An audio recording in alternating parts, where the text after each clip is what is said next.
Hey everyone, Kelly here, and let's talk about the books I read in May. We are still not at the end of May, but I was just recording my April wrap up, and I thought, while I'm here and I have some time, I will start my wrap up for May, everything I've read so far. I have some library works that I have to return, so I can get those returned, and then there'll be a second clip added onto this that'll be the things that I read in the last 10 days of the month, because right now it's the 20th.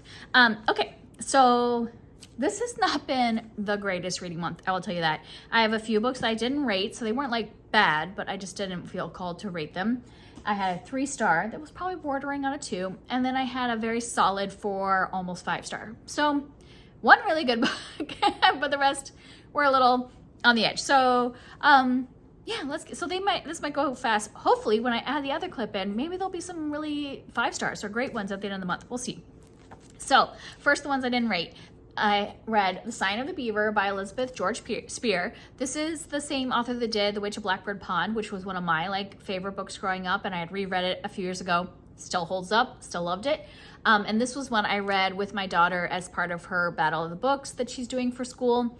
And the reason I didn't rate it is because I'm just not sure how I feel about the Native American representation in this, and from what I've heard it in a lot of reviews, people that are Native American don't love the representation here, but the story itself I enjoyed and I liked. But yeah, I just didn't feel comfortable rating it.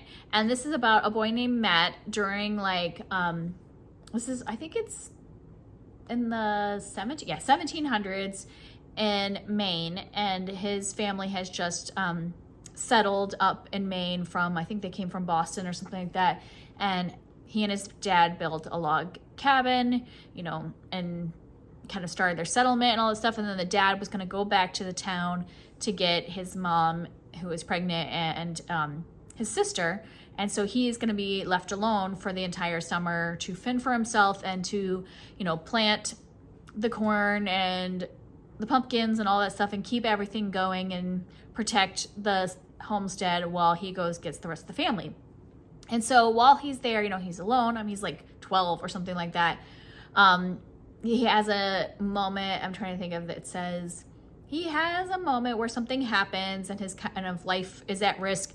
And this Native American man saves him, and he and his grandson kind of help him a little bit. And he starts to hit the man asks Matt to teach his grandson how to read English, so that when they do treaties with the white men, somebody in the tribe will know how to read. And so Matt starts, spending a lot of time with the grandson, and they do not like each other at first because at the time there was a lot of tension, and so they develop a friendship and all that stuff. So that's it's basically a survival story about two groups of people learning more about each other and developing a friendship and all that stuff. But I've heard a lot of people maybe not loving their representation, so just didn't feel comfortable rating it, but it was fine to read. It's it's kind of just a survival story of that time period. Next, I had read the second Lightfall graphic novel, which is called Shadow of the Bird by Tim Probert.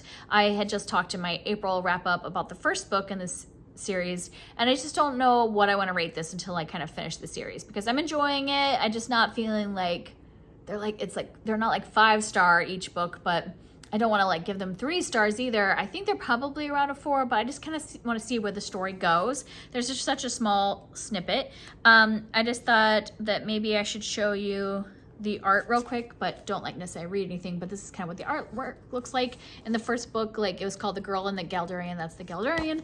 And yeah, they're just on a quest, just a quest book, and saving the world, all that stuff. And I really like the anxiety representation. Our main character sometimes gets really anxious about things, and the way it's represented in the art is you'll see these kind of black tendrils going around her, and it's just a graphic representation of what her anxiety feels like. So I find that really interesting. I am enjoying it. I just don't know how to read it yet. And then I read So Many Stars, An Oral History of Trans, Non-Binary, Genderqueer, and Two-Spirit People of Color by Caro de Robertis. I actually did not look up how to pronounce their name. I apologize. And I even like listened to the audiobook. I should like figure that out. But this is exactly what it says. This is an oral history that the author had gathered. So I believe that they had gathered clips of different queer people talking about their experience from like childhood into adulthood. A lot of these are like elders at this time period, so would have been growing up in like the 60s and 70s, and kind of just their experience through the different decades. And then Caro put it into this book, but then kind of didn't put, it wasn't like we were following one person. Like Miss Billy Cooper is one of the people. It's not like we followed all of Miss Billy Cooper's story. It's like we start off with childhood and we hear everybody's kind of clips from childhood, and then moving to like, you know, leaving home. And then there's a section about kind of like the AIDS epidemic and that time period, and then into like later adulthood and all this stuff. So it's more like separated by times in their lives. And that was my problem with this book. I didn't rate it because I think this is really important. I think it's important to have these oral histories and like hear people's real experiences and all that. Like, I think there's a lot of value in that.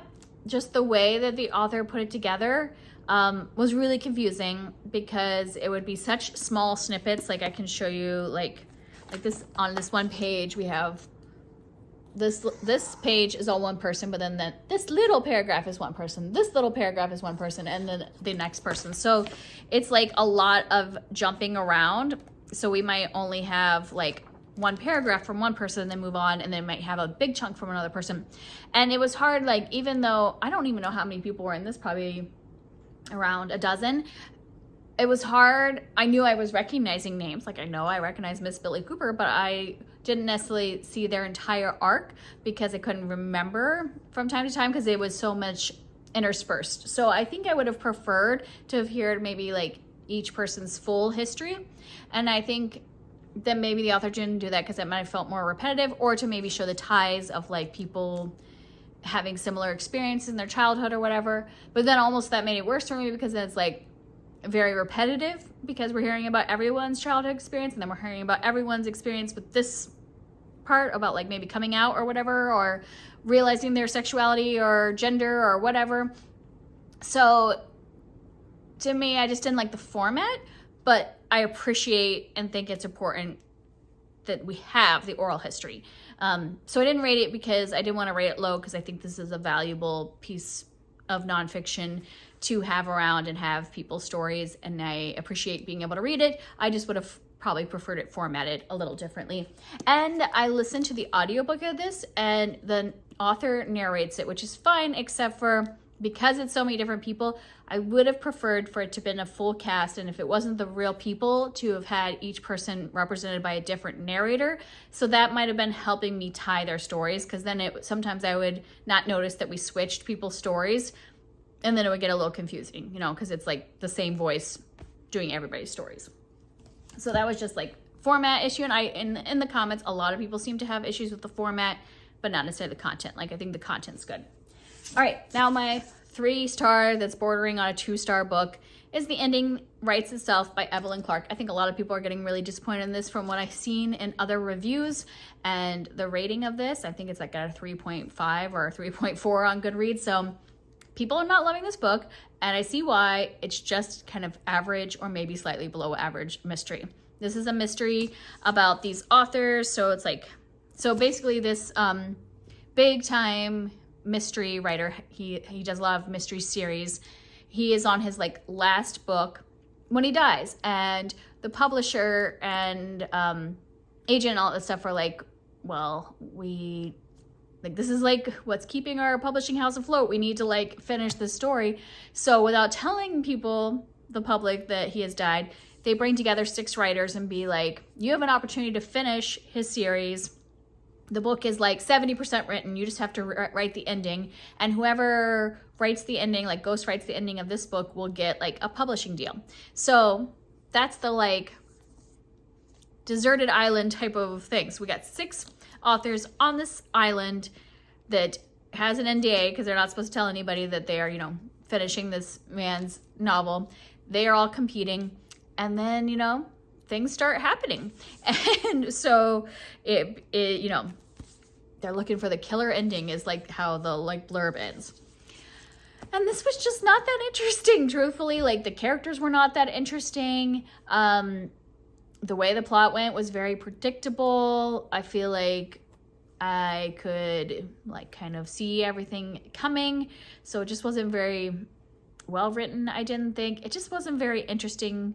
It took a long time for like the first body to come and all that stuff that was leading up to it. I feel like they were trying to kind of do an indictment of the publishing world, which is fine, but doesn't make necessarily a great mystery. Like maybe something like Yellowface, I've heard, is kind of like a version of that maybe like incorporates in the plot a little more interestingly. This was not, I felt like, an interesting way to talk about the publishing world. I was just bored for most of it. I probably only finished it because with a mystery, you kind of want to know for sure who like did it. But then by the time we got there, I was like, well, that was really obvious, and maybe I shouldn't have finished it. So I was pretty disappointed because I bought this new, like when it came out from Book of the Month. At least I got it at Book of the Month prices and not like I didn't pay the full, what is it normally, like $30. Thank goodness, because yeah, I wouldn't recommend. It doesn't seem like a lot of other people are enjoying it either. I just thought it was like very average. Like it's not necessarily terrible, but just like too average to like really stand out when there are other mystery thrillers that are better right now. Speaking of which, this was another Book of the Month mystery that I really enjoyed. Almost made it to 5 stars, but just didn't quite hit the landing. But I really enjoyed this one, and it's unique, and it's kept me interested the whole time. And I just felt like night and day, my reading experiences between these. Like this one, I just kept wanting to pick it up and find out what happens next. This Story Might Save Your Life by Tiffany Crum. This is about a podcast. So there are 2 kind of best friends that have been, this is the name of the podcast. They have been friends for a long time, and they decided to do this podcast that is basically like survival stuff. So they'll like bring up a survival story, and one of them will give a situation, and then the other person with like no real experience with survival or training has to think, how would I have survived this? How would I get out of this? And then they go back to like maybe the real person's story and how they actually did survive that. And it's like a comedy survival podcast. And so those are the 2 best friends right in the podcast, Benny and Joy. Joy is married, and the husband is kind of, I think, the producer for their podcast. Well, one day Benny goes to Joy's house to like do the podcast, and Joy and her husband are missing. And so they're like, what happened to my best friend and her husband? So it's the mystery of like what happened to Joy and her husband, and then us getting kind of like the history of Benny and Joy's friendship, and then the history of like Joy and her husband's marriage and all that stuff. So we kind of go back and forth timeline, and there's a lot about the podcast and their friendship and this mystery of like what happened to them. And I just felt like I was really interested in what was happening in all the timelines and following these characters and finding out what happened. Yeah, and I just thought it was really good. The whole podcast element as well. I did end up listening to this because I thought I was just going to read it physically because I got the book, but then the like people were saying how good the audiobook was because it's like has a podcast element in it. And because it's narrated by there's 2 narrators, there's a male and a female, and the woman is Julia Whelan, who is one of my favorite narrators. And so I was like, when the library did one of those things where like you have like a 2-week, like sometimes they'll put it where you can have this audiobook for 2 weeks and then have to return it. And that came up and I was like, ooh, yay, I'll listen to it. And so, but I will tell you a funny story. So I'm listening to this mystery thriller, you know, bad things are happening. Did somebody die? You know, were they kidnapped? What's going on?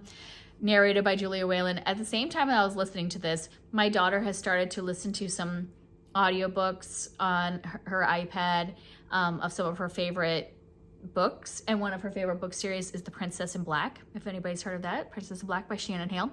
It's a book for around, like, she's an 8-year-old, so it's like for that kind of like beginning chapter book kind of thing.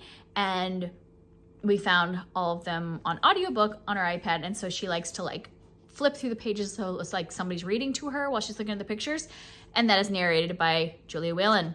So I'm literally sitting on the couch listening to this book. My daughter's on the other chair listening to her book, and I'm like, this is confusing because we have the same narrator doing very different stories at the same time. So, funny story about, she's a very popular audio narrator that does like all different genres and age groups. So that was funny to have that experience at the same time. So every once in a while I was like, is Princess in Black gonna show up in my adult mystery book? Yeah, I would recommend this. It was fun. It was, fun. There's like bad things happening, but it was really interesting and good. The ending didn't quite make it to 5 stars for me, but I liked it. And I think that is it for me for now. I'll insert when I get the rest of the books for May done. Hello, so I had a couple more things that have to be returned to the library. It's still not the end of May, but I've been finishing a lot of stuff. So I will wrap up everything else that isn't due back to the library in a third clip, but I just had 2 things that are going back to the library. One is I read book 3 in Lightfall, which is The Dark Times by Tim Probert. And I think earlier in this video I had read book 2 and I wasn't sure how I was reading it. And now after reading this 3rd book, I've decided that I'm rating all of these books 4 stars. And I still have the last book that's out on my shelf from the library to read. I don't know if that's the end of the series or if there's gonna be more, but that was the most recent one that came out. But this one really tied the themes together, so now I feel like it's a 4-star series and that each of the books are 4 stars. I just wanted to like feel like it was going somewhere. And now I'm seeing the themes emerge. This one, I really enjoyed this. We are still following our 2 main characters, the girl and the Galdurian, as they're trying to bring light back to their world. But the themes like are more about anxiety and how even if we have anxiety or are scared about things, having the bravery to still do things, to still find what our place is in the world and what our purpose is, even if we're scared, and just a lot of like looking inside yourself and seeing what you're meant to be doing in this moment. There's also a lot of like just enjoying what is happening at the moment and not always looking forward, that we can have hope for the future, but we also have to be in the moment. Lots of good themes, and I enjoy the art, and so now I've decided it's a 4-star series. The other graphic novel I read was Seraphina and the Black Cloak by Robert Beatty. I had read this whole series of novels, they're middle grade novels, over the last year with my daughter, and then we saw that book 1 came as a graphic novel as well. And I really enjoyed reading the graphic novel version. I think the books are obviously better because they have a lot more depth to them and everything, but I think they did a really good job of putting the characters in art and on the page. And I was gonna see if I could show you some of the art. There's like both like dark, like this is the beginning, but it's dark at night, and then when it's daylight it has more like browns and yellows. And this is a fun like fantasy. You could read this by itself if you just wanted to read the first book or the first graphic novel or whatever. It does have a complete arc and all that, but we're following a girl who lives in the basement of this big mansion with her father, and she's hidden away. She doesn't know at the beginning why she's not allowed anybody else to see her. We learn that throughout the book. And then she encounters this man with a black cloak that appears in the basement of this mansion and is going after another little girl. And so there's this whole mystery of like missing children and this man in the black cloak that nobody else believes exists, but Seraphina is going to find him and, you know, try to save the children of this mansion because there's like a bunch of guests staying at this mansion. Yeah, so it's a fun fantasy book and I enjoyed the artwork, enjoyed revisiting the world with more art. So I'll see you in a little bit with more books. All right, everybody, this is the last clip. I'm gonna review the final books. Hopefully it's not too jarring to have separate clips, but it has been helpful for me because May has been kind of wild, and at least this means I will hopefully have my May wrap up out soon, though I haven't even edited my April wrap up yet. You know, May life is just hard with kids and all the end of the school year stuff. So last 4 books. I guess I ended up reading a lot in May because when I don't even know how many it is because I don't know how much I reviewed in each clip, but it feels like a lot. So I had, unfortunately, there's like, of these 4, 3 are 3 stars, and then I have a 5-star. So we'll save the 5-star at the end, have the good at the end. So one of the 3 stars was a nonfiction I listened to. I got this as from Libro FM as an listening arc, and this is What Is Your Clutter Costing You by Robin Reynolds. And this is really short, like I think it's only like 2.5 hours or something like that. And it's just exactly what it's talking about. She's a professional organizer and she's talking about kind of the negative side effects of having a lot of clutter. And this is definitely not a like how to like solve the clutter problem. It's just like, what are the downsides of having clutter? How does that affect your mental health and like all parts of like life, having it cluttered at home, and like both financially, you know, mentally, all that stuff. What I will say good for it is that it was short. And I say that actually in a positive way because I feel like a lot of times if I read a self-help book, I feel like, oh, and it's like 400 pages long or like a 9-hour audiobook, I'm like, this could have been a pamphlet, this could have been a blog, and they're just dragging it out. So I do appreciate that she's like, this is what I want to talk about and I'm going to keep it short and to the point. So that part was good. And it's always, I think for me, spring is that time when I start to think about like getting rid of things and like really tackling the house and organizing all that. So it's a helpful motivator, but there wasn't much substance to it at all.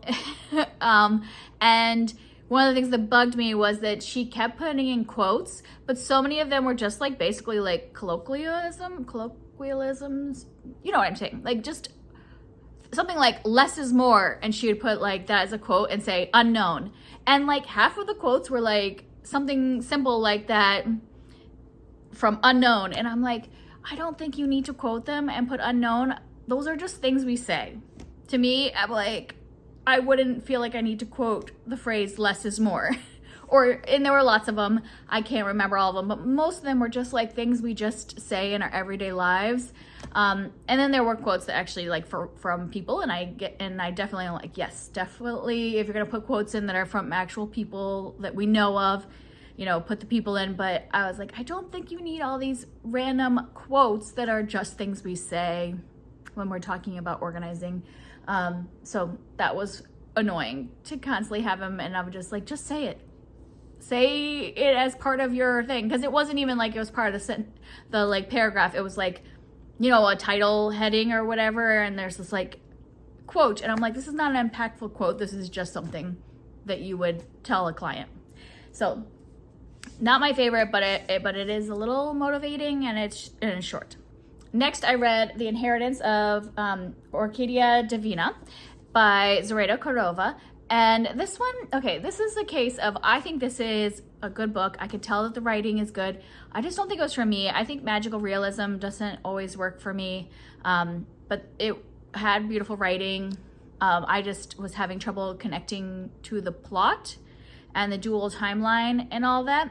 So we are following kind of 2 timelines. We are following Orquídea Divina as she like grows up and like marries and kind of like her history. And then we are in present day where she is dying and her like kids and grandkids are gathering to learn about their inheritance, and then like afterwards and all that. So we're following like the descendants, and we're following her in the past. And so I think the dual timeline got a little confusing sometimes. And I think just like, and then, you know, there's like the magic that just is unexplained, which is like totally what magical realism is. and I don't think it should be explained because that's the style. It's just maybe not for me. So I would still recommend this if you like magical realism and you like generational stories. I think there's a lot of good things to be had in here. I was just finding myself like getting distracted and not being able to focus because it maybe just wasn't my style. Another 3-star I read was Bring Me Your Midnight by Rachel Griffin. And this made me really sad because I had read, the first Rachel Griffin I had read was Wild is the Witch, and I loved that book. I thought it was great. The angst of the romance. I like the way she kind of put like witches and magic into like everyday life and real life. And then I read The Nature of Witches, which a lot of people like, but I just found it like so fine. And this is like the first one I think that was like a standalone fantasy, like in an actual made-up world, not just magic in our real world. And so I thought, oh, that'll be fun. And there is like an angsty romance, kind of like a woman choosing between duty. So like they're like in this world, the witches all have to live on this island because the mainlanders are kind of like scared of their magic. So they live on this island, and they've kind of given up their like high magic in order to just do kind of simple magic where they make like magical teas and fragrances and all that stuff to kind of please the tourists coming from the mainland. And our main character has been destined to marry the governor's son from the mainland to kind of connect the witches on the island to the mainlanders and kind of form more of a peaceful union. But then she also meets somebody that is practicing high magic, and so it's like the love triangle there, and then kind of like, why did we give up our high magic, all that. So there are good aspects of this, and so there were parts that I enjoyed, but I think it just kind of dragged on a bit for me. I wasn't fully invested, and so I'm feeling a little sad because now I don't know where I am with Rachel Griffin, because I really loved the first book I read. The next two were just kind of fine. The plot was just not well moving for me. So I have one more of her books on my shelves. If I don't give that one 4 or 5 stars, I think I won't read any more Rachel Griffin, but I want to try that one just to give one more chance. And then my 5-star book, I read The Shippers by Catherine Sinter. I haven't read a Catherine Sinter book in a few years. I think it's been like 4 years or something. The Bodyguard was the last one I read. And I didn't give that one 5 stars, and I had read a couple that I didn't love. No, that's not true, because I read Happiness for Beginners since then, and I did not love that one as much as I would have been hoping, because, you know, it became a movie and everybody seems to like it. I just didn't really love it, but I have loved some of her books, so I've taken a break from Catherine Sinter for a couple of years, and then I saw this one come out from Book of the Month, and I was like, I'm gonna give this one a try. And this is a childhood friends to lovers story, which isn't necessarily like my favorite trope, but it's on a cruise ship and it sounded like kind of fun. And so I gave it a try, and then I loved it. I loved our main characters and the things that, the antics that were happening and stuff. This is where our main character is supposed to be getting married at the beginning of the book, and then her childhood best friend kind of crashes her wedding and is like, you don't want to marry that guy. He's a jerk. He's not right for you. He had originally RSVP'd no because he was like boycotting the wedding. And then he was like, no, I need to stand up and tell you, you don't want to marry this person. And she's like realizing on the day of, she's like, no, I don't want to marry this person. So she kind of like, you know, leaves her fiance at the altar. A few weeks later, I think it's like a month later, she's supposed to go on this cruise ship where her sister is getting married. So it's like her, you know, engagement just ended. She is being thrown into like another wedding situation. She thinks she's kind of broken and that, like, you know, I can't make it. Wasn't able to make it work with this guy who's kind of perfect on paper. So like, how am I ever gonna make it work? And then she kind of feels like the only way I can make it work is if I, you know, end up like having a relationship with the person who is my childhood crush, who is going to be at this wedding because like a lot of the neighborhood is being invited to the wedding. And so she asks her childhood best friend, who is a guy, to help her, like be her wingman and help her get this childhood crush, because they all know each other from the neighborhood because they were all neighbors. And so it's not really like full-on fake dating, because they're not pretending to date, but they're kind of like pretending to flirt so that she seems like, you know, attractive to this other guy, and he's like really like bolstering her up so that, you know, the other guy will pay attention to her and all this stuff. But obviously they're gonna end up together, you know? So I just thought it was really cute, their relationship and their like friendship, and kind of the way it developed. And you know, it's a lot of fun antics like on the cruise ship, and like trying to like get this guy to like her who really doesn't even remember her from childhood at the beginning. And yeah, it was just cute and it was fun and it was sweet. So I had a great time with it. So if you like Catherine Center, I would recommend picking it up. And this is inspiring me to pick up more Catherine Center, just because I didn't like love like the last one I read. Maybe I'll pull out some more of her backlist that I haven't read so far. And that's it. So hopefully this doesn't turn out to be super long with the 3 clips put together, and I will see you next time. Bye.